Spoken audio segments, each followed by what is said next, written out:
28 তারিখ রাত থেকে আমার বার্থডের প্রিপারেশন স্টার্ট হয়ে গেছিলো। এখানে সায়ন্তনী বানাচ্ছিল ছানার পায়েস, যেটা ভীষণ টেস্টি হয়েছিল খেতে।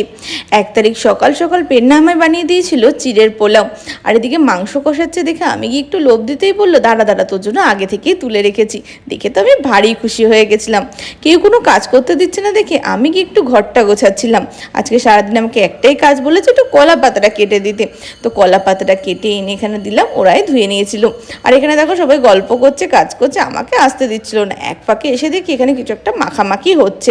সেই সব কিছু তোমাদের সাথে মেন ভিডিওতে শেয়ার করবো, যেখানে দেখেছি আমি আদৌ কী কী রান্না হয়েছে। প্রথম থেকে আমি কিছুই জানতাম না। আর এই ক্লিপসগুলো কিন্তু একটাও আমি নিইনি, সায়ন্তনী আমার থেকে ফোন নিয়ে গিয়ে ও নিয়েছে। আর আমাকে দিব্যি দিয়ে রেখেছিল লিটারালি, যে তুই কিচ্ছু দেখবি না।